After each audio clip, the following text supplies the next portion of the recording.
It's the beginning of the week, I've got a little blaster here, and that means it's time for Tag Back, the show where every week we take a look at another old blaster from the past to see what it could offer us today in the present. And it has a lot to offer us this week, for it is the Nerf AirTech 3000. And I know what you're already thinking, it looks pretty dumb, but trust me, this thing is an absolute terror, and not to be taken lightly. The AirTech 3000 comes from us from space year 2002, and it is, of course, an air-powered blaster. It's got a pump right here, a trigger for releasing that air, and a 6-dart rotating turret. Really, really cool. And, of course, its main gimmick was the Liquitron powder gauge, which is this thing right here, which is filled with what I could only assume is Dawn dish soap. But when you pump it up, you will see that the Liquitron power gauge fills up, and that's meant to tell you that it is full of air, and the overpressure release kicks in at like 3 pumps. Then when you pull the trigger, it drains down, and you pump it up again, and next time you pump it, that barrel's gonna rotate 1 dart over and allow you to repeat the process. It's got this really, really annoying orange tubing looking thing right here, which is just plastic. It doesn't do anything, and it's only on one side of the blaster, which angers me so.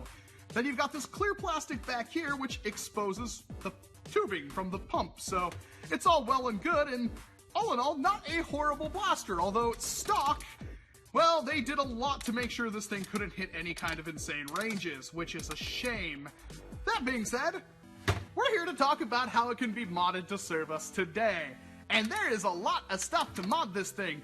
Not only is the 3000 tank really, really good, the AT3K tank, I mean, to be a little more descriptive on that, a lot of people use these for pretty much anything. You can integrate them into a lot of blasters, you can shove them into places they wouldn't normally go, and as long as you can fit a pump and have a way to pull the pin at the back of the tank, you've got a sniper rifle that you can put on pretty much any blaster.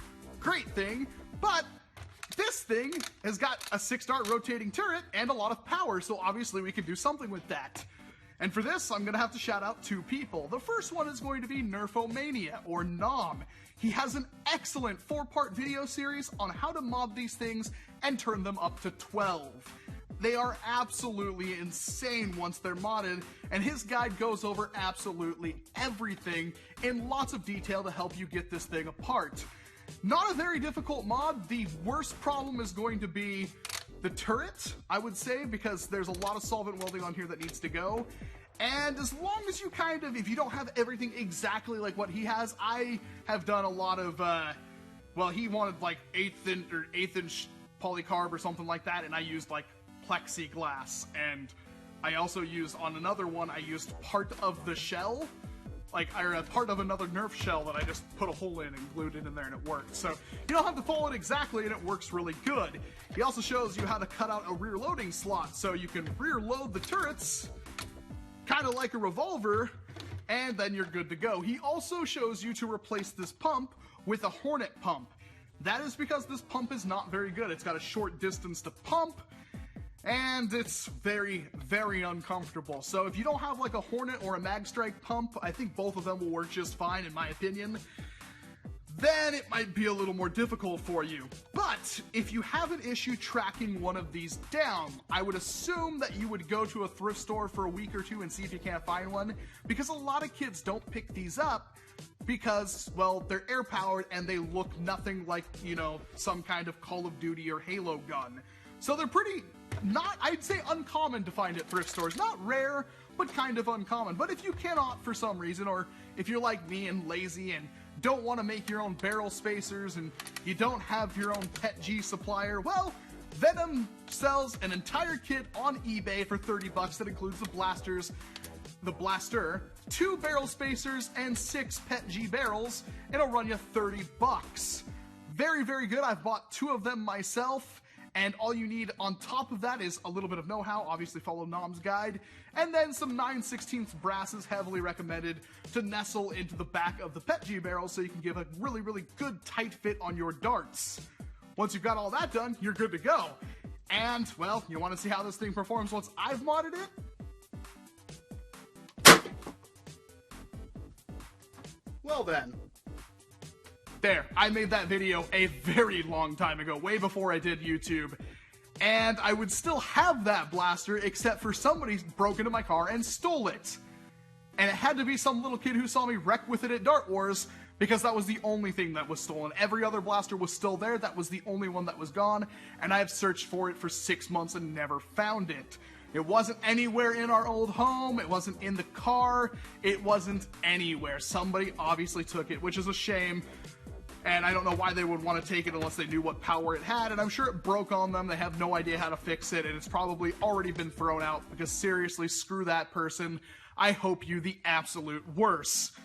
That being said, I highly recommend you pick up an AirTech 3000, and I highly recommend you try modding one. It isn't the hardest thing to mod in the world. You can basically mod these things by just taking out the air restrictors, rebarreling it. You can even use something else besides PETG if you want. You can use CPVC, it's just not nearly that good for air blasters, and plug the pump and you're good to go. You're going to get some insane ranges out of it. Keep in mind, if you are going to mod this thing, you need to remove anything with the Liquidtron power gauge, because if you try to keep that in there with the tubing that connects to it, just bypass that, because if you don't, this thing's going to explode. And you're going to have what I can only assume is Dawn dishwashing detergent. I have no idea what other thing would be blue and kind of syrupy. Maybe I should open it and taste it. I'm sure it's non-toxic because it's a toy from the 2000s, but whatever. I'm getting off track. Let me know what you think about air blasters in the comment boxes below. Do you like them? Do you hate the fact you have to pump them? Do you hate the AirTech 3000 because it looks goofy? All valid criticisms, and I would love to read them in the comment boxes. Also, hit that like button if you like air blasters, or hit that dislike button if you're just insane and hate to snipe in Nerf because everybody tells you it's impossible, but as long as you have the darts, and as long as you have the air power, you can very so do it. Oh man, I love air blasters. Seriously, they are the most fun. I would use them all of the time, because usually it only takes one dart to get somebody out, and one dart is what this thing does really, really good. Maybe not with stock darts, but you get it. And hey, if you want to see next week's tag back, go ahead and hit that subscribe button, and it'll pop up in your feed next Monday. But enough of me talking, Walcom out.